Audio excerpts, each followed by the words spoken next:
verdad se hablaba en cada abrazo. De pie en el puente entre el ayer y el bien. Bailé con el pulso de un nuevo paso.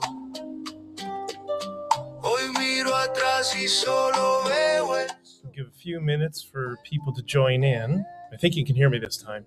It looks like X is having some problems or is being attacked. It doesn't seem to be working right now. And that happened just as we were about to start, which was the little technical glitch. So I do apologize to everybody, but we'll listen to a little bit of music for about 20 seconds, and then I'm going to get started. I just got to open up a few things here.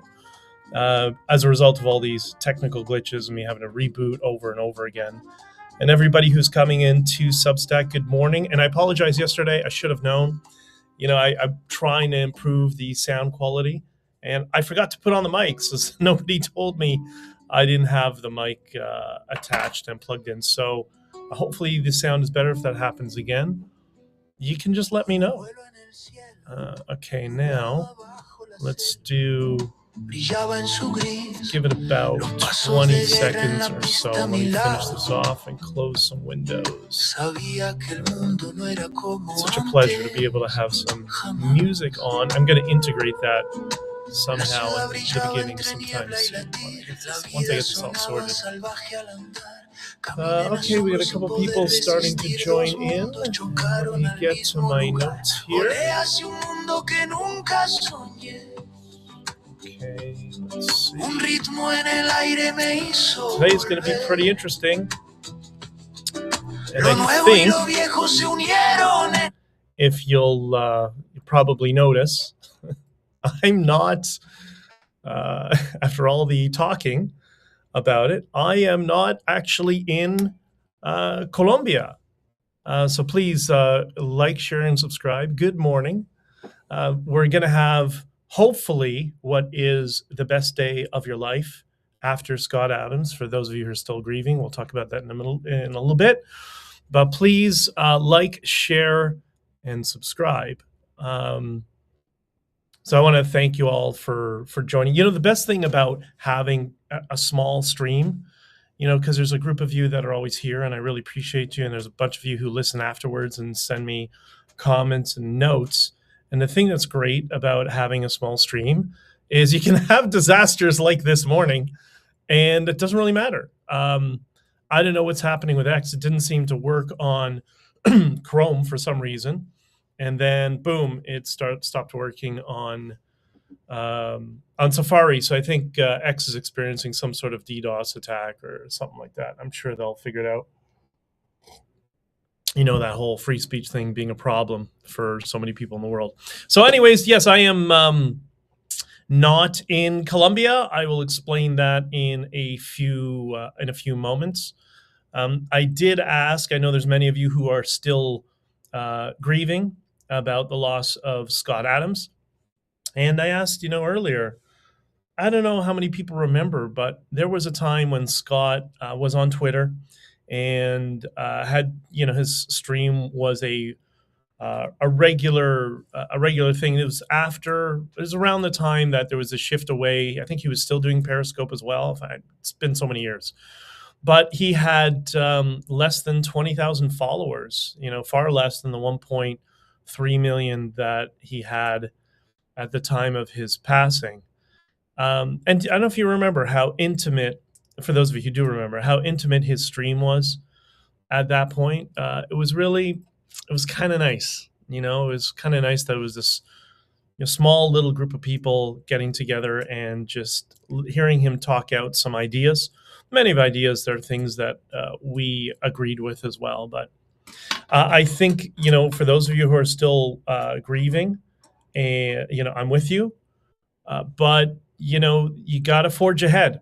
You got to move forward. Life has got to continue. And I think that's something that had he been with us now or been able to communicate with us now, I think that's what he would be saying. You just got to forge ahead. And it's something that I and, many people who grew up the same way as I did learned the lessons of World War II, and those of our family members who had suffered or family members that were executed. Yeah, it's horrible. Don't never forget, but you also got to move forward. You can't live in the past, and that is very important. It's very easy to get trapped in just focusing on what was, what could have been. I don't think that is a particularly healthy space.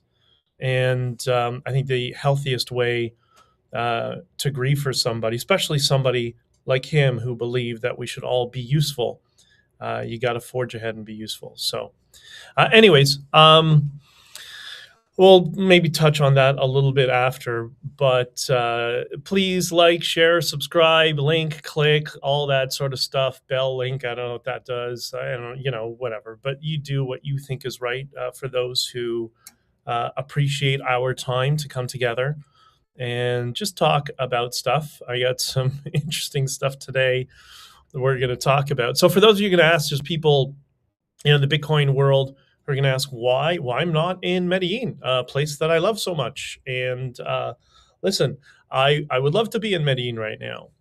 The Toronto Pearson Airport, I posted this article, apparently is, amongst all the many things that Canada is as amazing at, destroying its culture, destroying its education, destroying its institutions, destroying its identity, destroying the morale of people, destroying the financial well-being of its citizens. One of the things Canada is also top of the list at is most disorganized airports with the highest number of delays and cancellations. And that would be Pearson Airport, which I experienced on the flight to go out to Colombia. For those who are not here, there was a massive snowstorm. It was like Noah's flood, but snow, quite that bad. But it was one of the bigger snowstorms we've had in quite some time. And I was in the airport watching the snow fall. Planes can fly in snow. It's not the planes that are the problem. It's the disorganization in the airport. And everything seems to be, falling apart, and all the systemization, like aviation is very dependent upon systemization. But it does seem that quite a few things in the process fell apart. And that's what led to, was it 300-400, I don't know, it's hundreds of cancellations out of Toronto Pearson Airport. And in my case, it was wild. So I get on the plane, and there's a screaming baby on the plane, like an 18-month-old, whatever you want to call. And this was at 12 o'clock at night. And I get on the plane, 12 o'clock at night, a screaming child. I'm walking through the plane. Guess who is seated right beside the screaming child? That's right. The type of screaming that, noise-canceling headphones can only do so much, right? So we ended up on the tarmac for 2 hours, 2.5 hours. And this was, the airline was Avianca. For people who don't know, Avianca is a massive airline. It's like the American Airlines of Latin America, and out of Colombia. And we were on the tarmac for 2.5 hours. This after we boarded on this. So we were boarded an hour late. And then we're on the plane for a couple of hours. And we're in line just sitting there. And then the captain makes an announcement that, guess what? We're out of fuel. Or we're going to be running low on fuel. I think there's a requirement. I don't remember exactly what it is. I think it's 3,500 pounds of reserve fuel is what a flight is. It's regulated to land with 3,500 pounds of reserve fuel.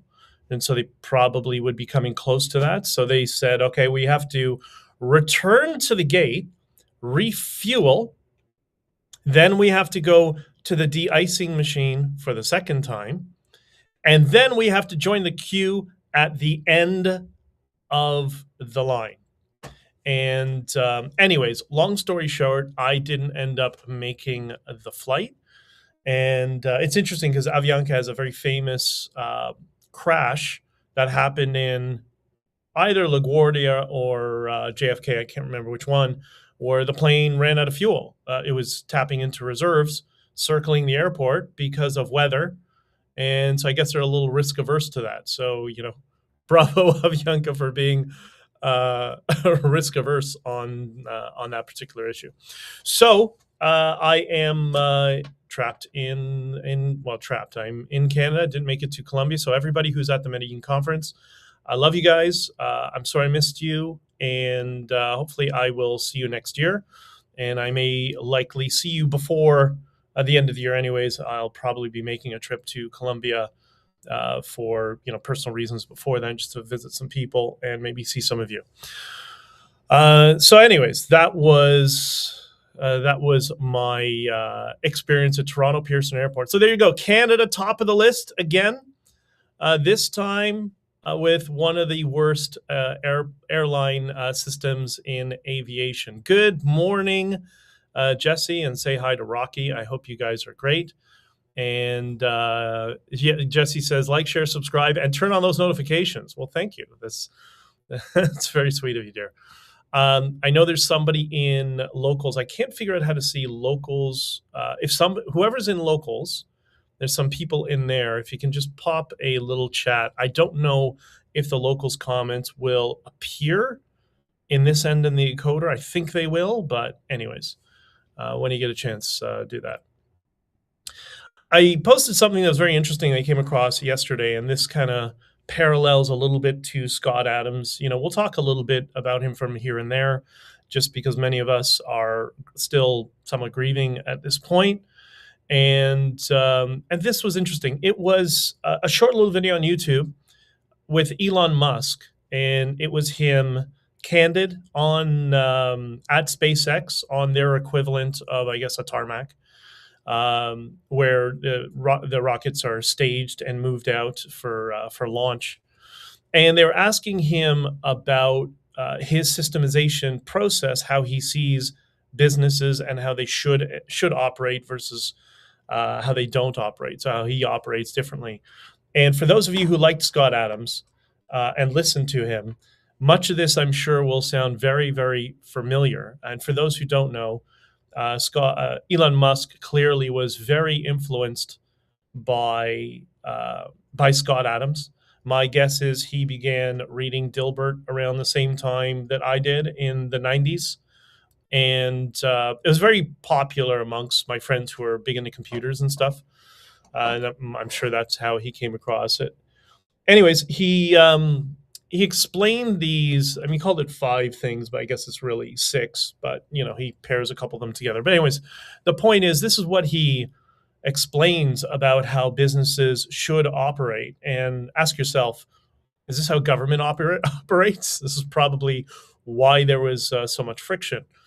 So this is what he explained. He goes into detail of each point. You can watch it. I'll see if I can find the link somewhere. But essentially, the first thing he says, the first thing you got to do is ignore dumb questions or dumb requirements. And this is one of those things you have heard Scott talk about, the bureaucracy of when he was in the corporate sector. I found it when I was in the corporate sector. We've all dealt with it. If you're in the corporate world, you understand this is a regular thing. So one is ignore dumb questions or dumb requirements. This is for like engineering the system of the business, right? Delete processes, steps, or components. And that's just basic engineering, I think, or used to be basic engineering. A good example of that in Tesla cars, I think they got this technology from SpaceX, but I'm not entirely sure.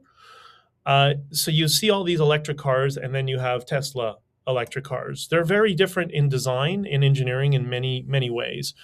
Tesla follows the principles of engineering of trying to have as few components as possible. And one of the things they've done is, in your car, you have an air conditioning system. Then you also hear this term, heat pump for electric cars. A heat pump is just a secondary air conditioning system, but it's inverted. So when you have an air conditioning, I know I'm getting super nerdy here, but when you have an air conditioning system in a car, it blows cool air. I mean, the cool air is dehumidified air. But when you have dehumidified air, you ever sat beside an air conditioning compressor outside your home? if you sit beside the air conditioning compressor, you will find there's extreme heat coming out of the air conditioner as well. So cold air is going into your home, hot air is going outside the home. Well, all they do is they flip it, and the second air conditioning system that pushes heat into the cabin. So you're always running one of the two air conditioning systems. That's not how Tesla works. Tesla, it's similar, but they've created something called an octo valve. And this valve, octo meaning 8, it's an 8-valve system. And that one unit, instead of 20 different units, that one unit is a valve for the coolant, for the refrigerant, I think for secondary coolant for the battery system, and it might be for a heat pump type system. I can't get into this. I don't know it that well. I know the kind of the basic principles of it. So the point is that one octo valve, it took 50 different parts and just made it into one part. That's good engineering. And that's an example of what Elon Musk talks about: delete processes, steps, or components.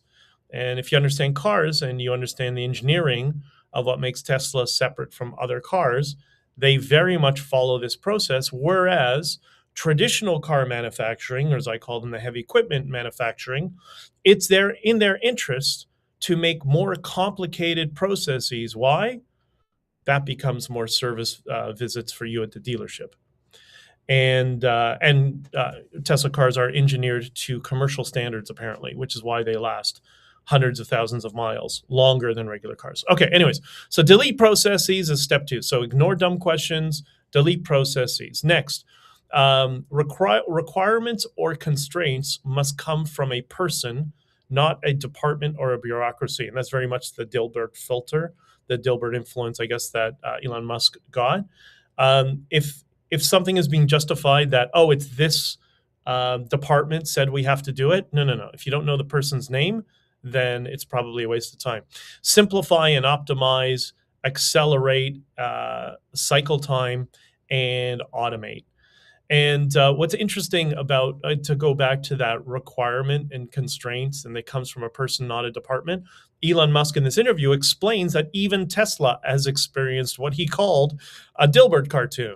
They had something that was in the production of one of their cars that was slowing down production massively, costing them hundreds of thousands, maybe millions of dollars, who knows, because they couldn't figure out this. There was a layer of insulation material over top of the battery, and they couldn't make it work out, I guess, because it's not a hard component.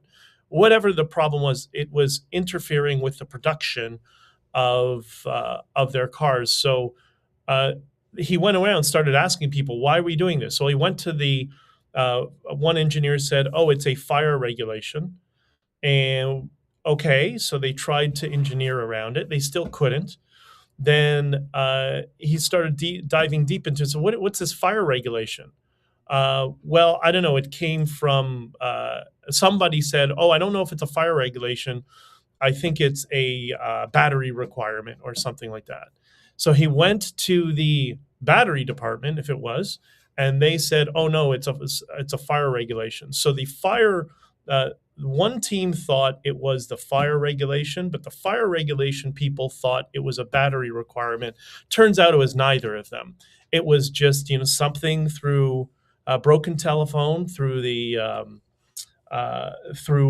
sort of this rumor mill that, oh, we had to have it, but nobody knew where it initially came from. So if you don't know the person, it's very interesting. So the point is, when you watch this, it was the sound. That's right. I threw in the notes here. So when asked, when the fire safety department said it was from the sound department, and the sound department said it was from the fire safety department. And as he said, basically it was just a Dilbert cartoon.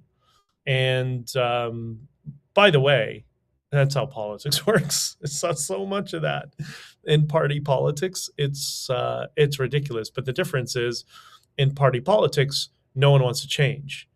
In an effective business, people understand to change.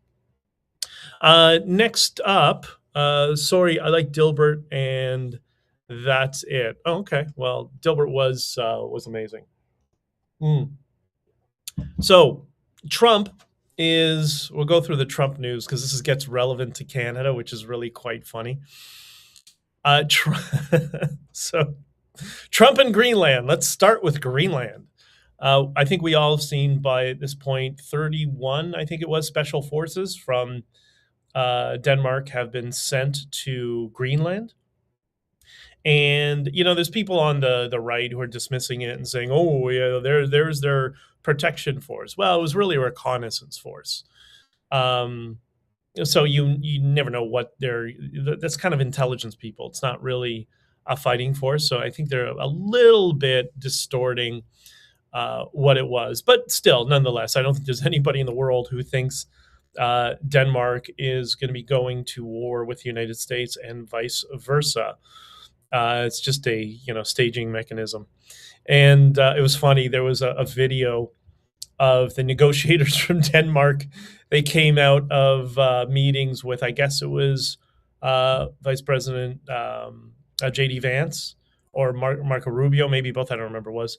And they all come out, they're all smoking cigarettes. And I just thought to myself, wow, you just got pounded, didn't you? I thought to myself, I posted maybe a little crass. Was it good for them? Was it missionary or doggy style? Because clearly they realized they are not the power brokers that perhaps they think they are back home. And the thing that's amazing about it is just make a deal. Just make it. You're dealing with a private sector entrepreneur who's been very successful, i.e. Trump. Just make a deal with him. That's all he wants. Like, I don't understand. Like, let's imagine you were in that situation, okay?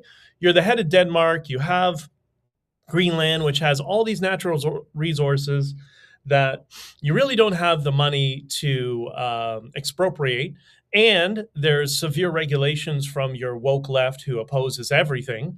So it's just sitting there. And there's the Russian-Chinese factor, which we'll talk about in a second because that's relevant to Canada. And so there's nothing you can do. And here comes the Americans who have all the resources you need, and they say they want it. They want to take it. So instead of like putting your backs up and saying, no, you're not taking it. Like, what, are you a fool? They're going to take it if they want it. But make a deal. Say, all right, Trump, we know you want to come here for security and for natural resources. We get it. Let's work out a deal. We want a percentage of the profits over the next, I don't know, 100 years, 150 years, or try to lease the property to the United States like Hong Kong did. Like the British did with Hong Kong, lease it to them for 150 years. Do something. Give them an offer. Start somewhere. But when you start with no, with somebody who is a negotiating hawk like Trump, he's just going to take it all then. That's just the way it is. That is the balance of power model. Like, and I was thinking about this. Is the lack of any real private sector or free market experience amongst people who are elected leaders, is that what's destroying the West? Is that their ignorance of how the world works? Is that what's killing us all?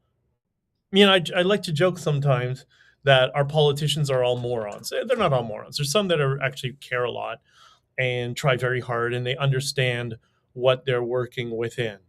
But really, is that the problem? They don't understand human nature. They don't understand negotiating tactics. They don't understand business. And that's why they do stupid things, because they're just deer in a headlight. Here's Trump. We're going to take it. Like, the panic. No, you're not. Well, okay, he's going to. So yeah, I just find that astounding. That seems to be common amongst politics in the Western world nowadays. I guess since so much of it is scripted. And I know some people are asking about the left-wing Maga. We'll talk about that in a few minutes. We'll get to that. That's really important.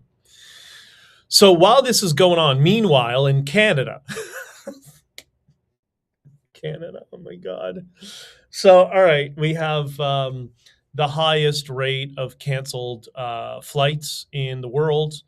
We have an imploding education, healthcare system.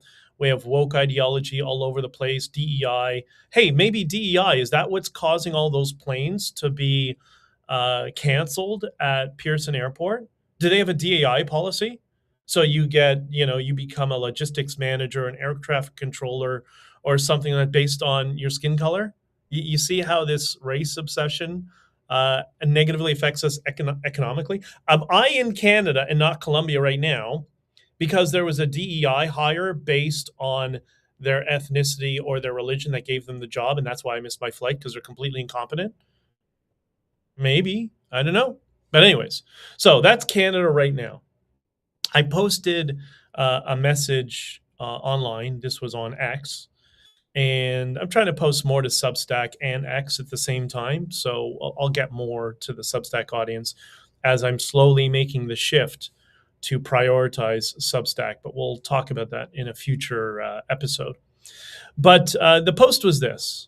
And I remember this because this was when I was very much involved with the Conservative Party, and I heard a lot more of this and had these conversations.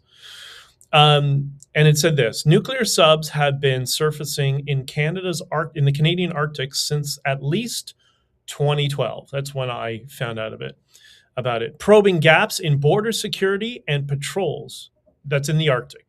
So there was regularly nuclear subs from Russia that were surfacing in Canada where people could see it, like in areas where there were small populations, just as, I don't know, a threat. The implication was a nuclear strike could be launched from within Canadian waters. This quietly alarmed many Canadian politicians who discussed it frequently behind the scenes. And I was shocked to when I first learned about this from a couple of members of parliament who explained this is what's going on, that Russia is regularly surfacing within the Canadian Arctic, and they don't know what to do about it because Canada doesn't have the military strength to control its borders in the Arctic, and they don't have the resources to do. Small countries, 40 million people. And I thought to myself, so I posted that with this map, this trolley map online that is Canada, the US, and Greenland draped in the American flags. It's quite funny. Imagine it makes some people upset. I thought to myself, like, after he's done with Greenland, you don't think he's coming for Canada? You don't think the Americans with NORAD don't know that nuclear subs that could strike the United States are regularly surfacing in the Arctic? I'm not saying that the Russians are crazy and they're going to, fire nuclear weapons at the United States. But what they're signaling is, if we're provoked, we could do it if we want to. Well, that's not going to put the Americans at ease. And what's not going to put the Americans at ease when they know the Canadian politicians have been talking about it for 15 years plus, and they still don't have a solution and a resolution to this, right? So anyways, with that idea of the Americans or the United States through Trump coming for Canada. When I mean coming for Canada, not going to invade Canada. What they're going to do, I think, what they're aiming for, is to get rid of the border, to get rid of all the friction of the border and all the excessive and, quite frankly, stupid regulations within Canada, to allow Americans to expropriate natural resources out of Canada. And if we're not stupid, split profits with Canada and the United States. An almost economic zone, a merged economic zone of Canada and the US, the same way the European Union was supposed to be just an economic zone, not a political zone, until the communists got involved and took over. And when I say communists, I don't mean the USSR. I mean Western communists. And people get very confused. They hear communists and they think it's the Bolsheviks. It's actually something much worse and much scarier. We'll talk about that shortly. So I don't know. What do you think? Send in your comments. Do you think that is likely? And would you be in favor or against it? Would you be in favor of Canada being dollarized? And I think Trump had put that on the table, that if we dollarized, we would be exchanged 1-for-1 US dollars for Canadian dollars. And a bunch of other, I'm sure, economic benefits that would make it hard for Canadians to resist. So I don't know. Interesting to know what your thoughts. We're going to explore that a little bit more on these streams moving forward, because I think there's definitely something there. So what's Canada's solution? What are we doing? Well, firstly, Mark Harney. Not to steal this, but I think it applies. Look at Mark Harney when he does his speeches and whatever. And just, so boring. Like, he's so, like, you're dealing with a bank manager, but a really boring one. Remember Ferris Bueller's Day Off? Ben Stein's character, the teacher, Bueller. Doesn't that look a little bit like Mark Carney? Isn't that the energy he gives off? Yeah, it reminds me of Trump's epic troll of Jeb Bush. Low energy Jeb. Isn't it low energy Carney? Like, isn't that why I've mentioned this before. I don't care what view you're looking at when you see him on any sort of video screen, whatever. He looks 3 feet tall. I know he's not. It's not a conscious, it's a subconscious thing. He just looks like a dwarf, like he's really short. And maybe that's because he's in way over his head. He probably knows it. And as I've said before on Petroni's show and stuff, he just hates his job. And I don't think he's going to last very long of it. I think he's going to quit prematurely. But is Mark Carney Canada's low energy Jeb? Like, think about it. I'm telling. Watch him next time. Tell me if you think that's the case. So, anyways, low energy Carney said in 2024. I don't remember. I think it was in March, if I'm not mistaken. He said, shockingly, that China was the biggest threat to Canada, and everybody's like, "Wow, whoa, he knows, he understands. Wow, that's crazy." Okay, and I guess he was trying to placate to some of the people on the more conservative side, but yeah, it was just shocking. And now what's Carney doing? Now he's trying to make China, the greatest threat to Canada, our number one strategic ally. All right, pick one. Low energy Carney, you got to pick one.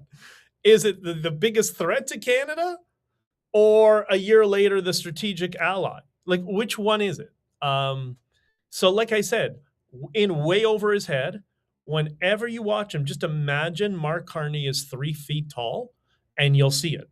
You'll see he's just, I think he's miserable, And it's, again, much like with Greenland. Make Trump a deal. Just make him a deal. Come to the table. He wants to negotiate something. Get a master negotiator. How about read his book? I'm shocked how many people have not read The Art of the Deal. If you read The Art of the Deal, it's not a hard read. Spend an afternoon, read it. You'll understand everything he does because he explains it in detail. And the trick is, though, it's just like persuasion. Somebody can tell you the persuasion tactic that they're using, and then tell you whatever strategy. Saying, use this strategy. This is me using this strategy. Say it. It's still going to work. That's the trick with persuasion, and salesmanship is really what it is, right? So just read the book, understand his framing, and make him a deal. That's it. Pretty simple. But he doesn't seem to do it for whatever reason. Anyways, so we'll see what transpires with those two things. I think it's very frustrating to see that's how our political class operates. But it is what it is. We'll figure it out. What happened to my thing?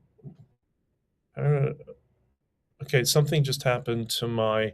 If you're on Substack, can you not see the live? Because I can't see it now. See, again, this is the benefit of having a small stream. Things happen, and it doesn't really matter.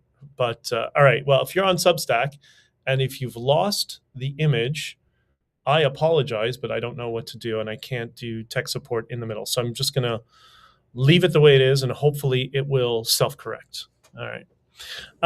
All right, on to the couple of other things. Next is just quickly over the Iran protests. I think, what are they on to, like 20 days now? There's a lot of back and forth. And I see a lot of people now attacking JD Vance and Trump and whatever. It's like the whack-a-mole where everybody's reacting. And I understand why. I understand what fuels that. You're emotionally invested in this. It's important. We all understand that. But if you notice the pattern of behavior from Trump, what happens? Just when you think he's turning to these, he's placating and turning to the other side, all of a sudden, boom! There's a strike when you least expect it. So I wouldn't put much investment in how people posture, and I would just be a little patient and let things work out. I think everybody knows. Like, what's interesting when you go on a platform like Blue Sky, which all leftists and far left, even more far left and farther left, even they know that the Iranian regime it has to go. It's shocking. I mean, pull up.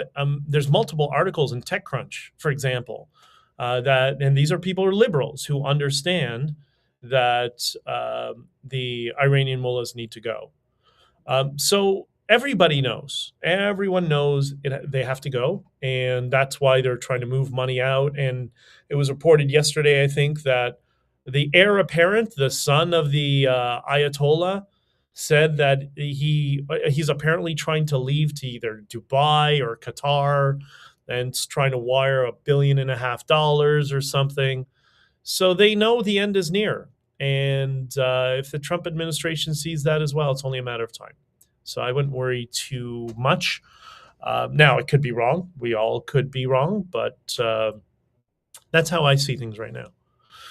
Okay, the other thing I wanted to, I guess the main thing I wanted to talk and get on people's radar is the emerging woke left, not woke left, the emerging non-woke left, or left-wing Maga. I'm not sure. I'm trying to figure out a good way to explain it and to frame it. And that's part of this exercise. This is a real problem. This is going to be the next serious threat facing the Western world. You may have noticed there's been a shift in political outrage. And again, this is why I encourage people to go to left-wing platforms, whether it's Tumblr or Blue Sky, or I guess Facebook to a point, and see what is on the radar of the left and how things are shifting, and shifting dramatically. So you'll notice you're not hearing nearly as much about transgenderism. You used to hear it every 5 minutes. There would be outrage, there would be attacks on people, you're a whatever phobe, and all that sort of stuff. But you notice that has all fallen by the wayside. Not that it's not there. There still is, obviously. But it's not what they're leading with anymore. It's not the primary recruiting tactic anymore. So that's one thing. The other thing you'll notice is they've also started to abandon the climate hysteria, right? There's a political scientist. He's Greek. I can't remember his name. He's brilliant. I'll find it out for the next stream, who discussed this in detail. There's a number of people in politics that are noticing that this is what's happening. But yeah, they've abandoned the climate hysteria. You're not hearing about it as the lead story in the nightly news every day. If you notice that, you turn on, I don't know why you would turn on CBC, but if you put on CBC, it's not going to be leading with, the climate hysteria and the world's going to end in 8 years anymore. That has stopped. Why? What's going on? Well, I think this is what it is. So we know the political strategists and strategic management firms, they've been trying to crack this populism nut ever since Trump came to the forefront and was elected. They realized that it does resonate with the average person who feels like, the bureaucracy has abandoned them. In the same way that, people in Europe felt that the Catholic Church had abandoned them and led to that led to the creation of Protestantism, right? And Martin Luther's list of demands, sort of thing. So we're seeing something. They're looking at it in the same way, at least from my perspective, right? Um, and how do they build their own populism movement? That has been kind of that big nut that's really difficult for them to crack. And I think they have come to a strategy that works, that will work, and which is very alarming. Okay. So the thumbnail for this stream was a graphic that was put out from this Tesla takedown thing. It's a Chinese, funded ultra left attack on the United States and all that sort of stuff, right? The same people have been funding Code Pink, Black Lives Matter, and all that stuff. It's just another proxy and offshoot of that, right? And so they're having with this flyer. It's a thumbnail for a flyer for the Tesla diner takedown block party. A block party. Wait, didn't Mamdani just have a block party when he was inaugurated? So you're starting to hear this term block party more frequently now. And on the flyer, it has great thinking minds that I'm sure you're all familiar with. And they are these are the names of the guests of the block party who are going to be speaking, probably on stage with a microphone and looking as blue collar as they possibly can. Robbie Streamer, Chelsea Gods, Gunny Speaks Out, Jolly Good Ginger, Da Woke Farmer, Resist the Coup. And if you look at the flyer, it's really telling from a marketing and communications perspective. Who are these people? Well, nobody's. These are people that are contrived. This is a script where people who are given a persona, sometimes they discover it on their own because they get on these live streams and they just start talking nonsense, but they grow a little bit of an audience. And so the political machine moves in and tries to capture them, right? So I don't know any of these people, and I'm sure most of the people who see the flyer have no idea who any of these people are. But if you look at the flyer and look at them carefully, don't they look like a mirror image of podcast, quote, influencers on the right? Don't they look exactly like it? There's obviously not everybody, but specific ones you can think of. You're like, wait, that guy looks exactly like somebody I know on the right. There's one guy there who reminds me exactly like somebody on the right from Western Canada. It's like a spitting image. Because this should tell you two things. Firstly, all of these influencers that we've been following or you've been following for the past few years, they're all hired guns. They're PR agents. They start a stream, they build a little bit of an audience, and then the political establishment moves in, or the strategic management establishment, the lobbyists and the fixers in politics, they move in and in this capture and contain strategy. Let's grab this guy, let's get him to say a whole bunch of things and we'll amplify them, right? Same thing they tried to do during the trucker convoy, which I'll get to that in a second. Most of your influencers on the right, by the way, not all, but most of them, they're also hired guns. They're also PR agents captured by the political class. Not everybody, of course, but most of them. And a lot, think about it. Do you ever ask when you discover somebody, I don't know, they're a podcaster online, it comes up on your feed, you watch for a few minutes and you're like, oh, okay, yeah, and then you start getting into a routine. They're there all the time. You start watching them and whatever. Do you ever ask yourself, where did these people come from?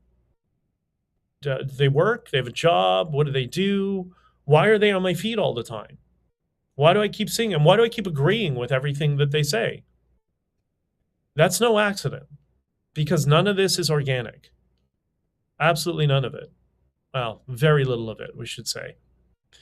You ever ask yourself, why do so many political accounts, like big accounts with hundreds of thousands of views that are tied to the political establishment, why do they retweet a mechanic from out west? How does that happen? What allows that to get on their radar? Because it's all scripted. And that mechanic, if I'm just taking a mechanic as a random job, I'm not anybody specific, but that in this, my example, my fake example, in this example of the mechanic, those are not his opinions. Those are a script. That was the point of my article with the Tenant Media article, Tucker Carlson and Tenant Media, how conservatism is losing its counterculture status. It's from last year. And that's the whole point. That's what Tenant Media was doing, which became unknowingly to many of the people involved a proxy for, in this case, yeah, they were actually Russian. There's all sorts of bad people. There's not, just because you hear Russia doesn't mean it's fake, okay? But there were people who were tied to that administration that started funneling money into Tenant Media to grab people who they thought would have opinions that could cause division and amplify them. That was the whole goal of it. So it's happening on all sides, right? But I think people on the right, they tend to take things with a little bit more of a grain of salt, because it tends to be, I don't know if it's entirely accurate, but it's somewhat accurate that on the left things are more top down than on the right. That's not entirely accurate, but it's directionally accurate, I think, is the best way to describe it.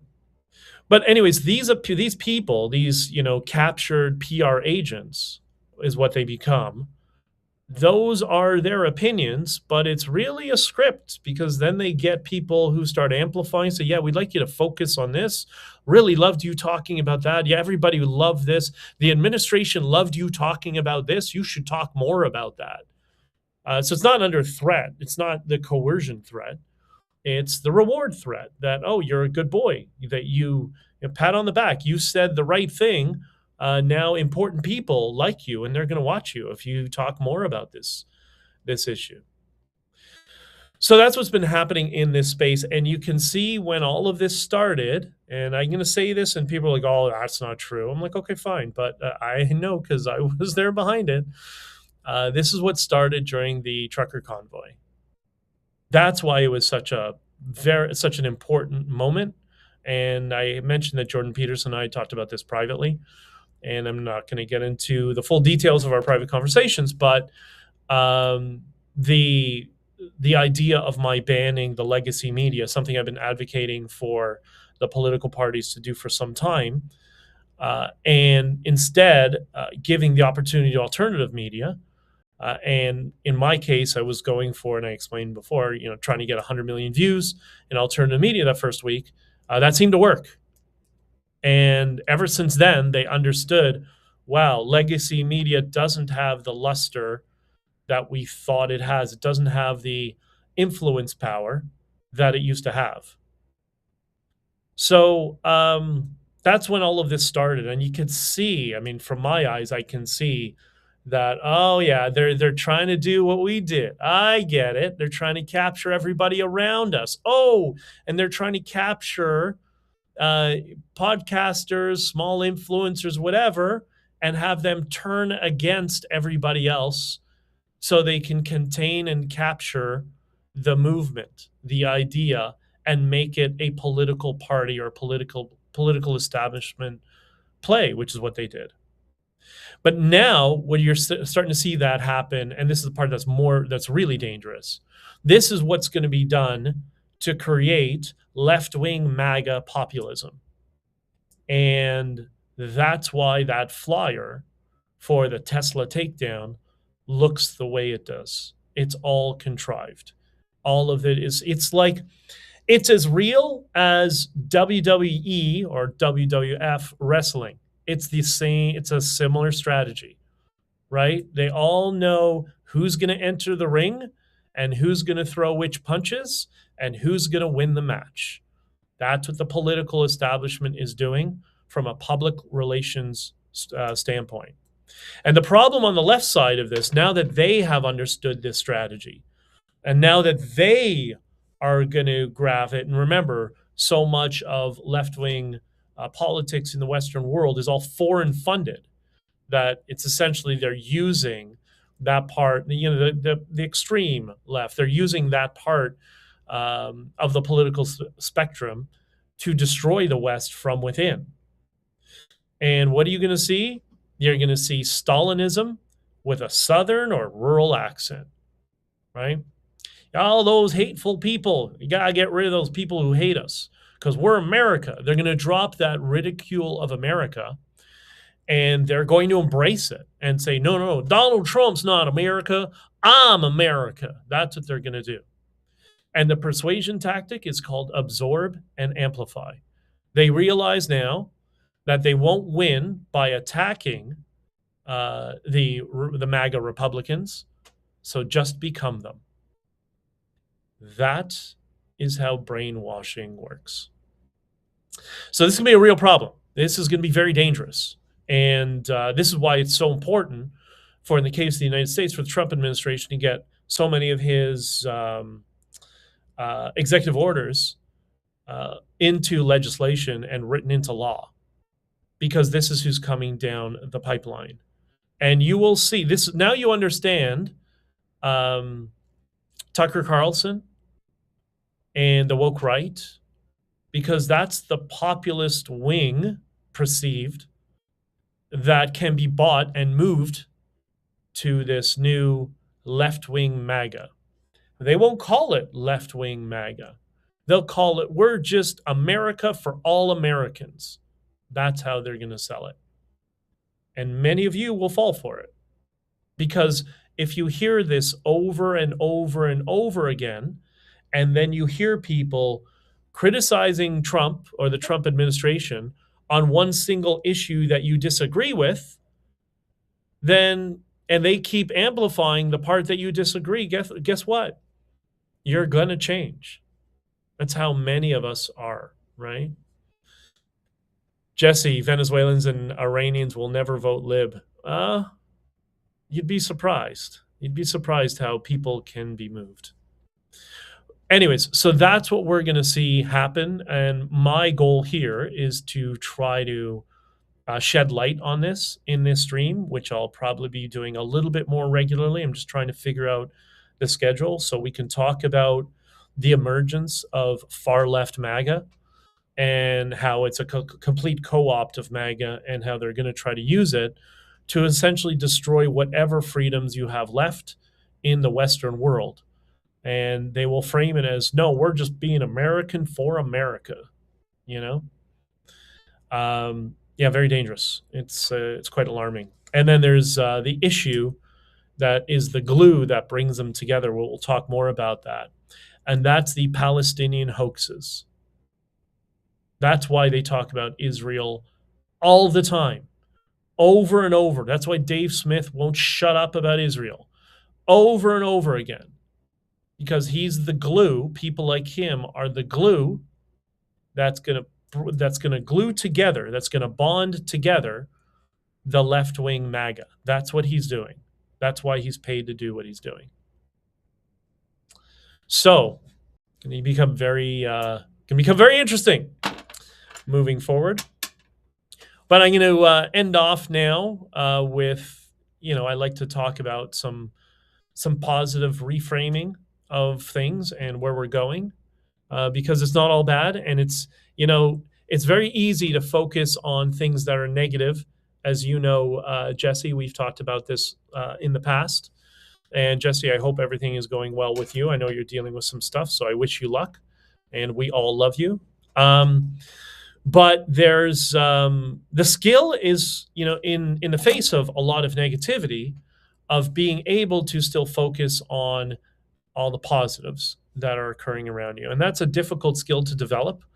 That's why I recommend what is apparently in the top spot of books sold in entirety on Amazon, and that is this book, Reframe Your Brain by Scott Adams, which I was going to present at this weekend's conference, but I couldn't. But it's a great book, and it's a tactic that Scott didn't invent, and he knows that, and I think he mentioned that. But reframing is very powerful once you learn how to do it. And this, no secret, comes from hypnosis. It's a variant of hypnosis, reframing, right? And you'll learn a lot from this book.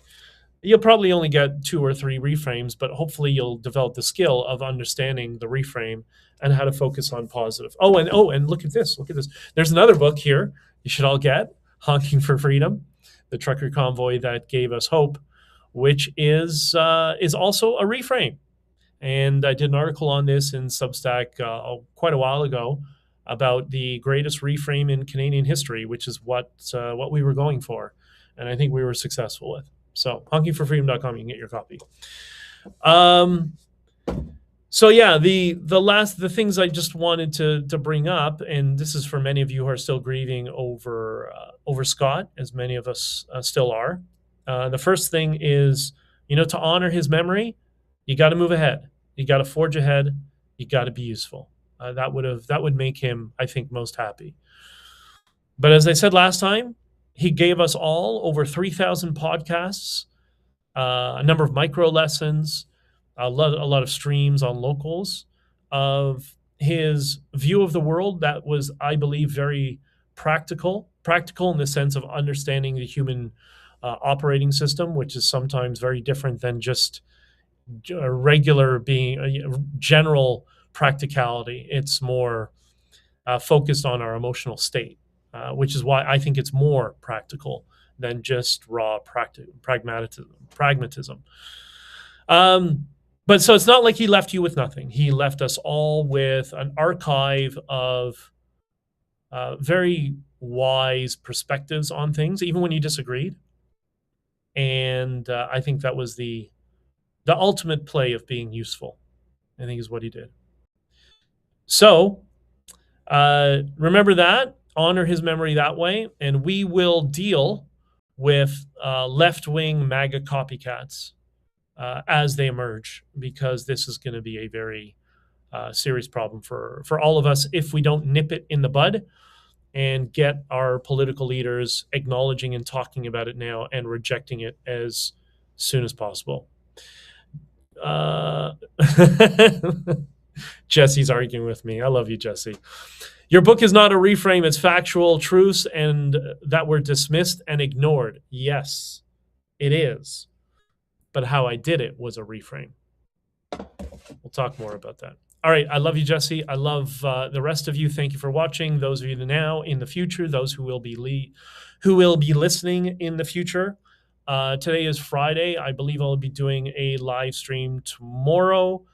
I'm thinking I'm trying to get a system down where I can do Friday, Saturday, Sunday, and maybe another day during the week until I get the remote streaming sorted out to my satisfaction. I can do the remote streaming now if it was either exclusively on Substack or exclusively on the rest of the feeds. I got to choose one, unless I can find another solution. That will be until mid to end of March, and then I'll likely have a lot more time to focus on this, maybe even daily if things work out. I'm going to do my best to try to make that happen, but at least get a regular schedule. So let me know if you think, Jesse, Friday, Saturday, Sunday is a good schedule, and we'll go from there.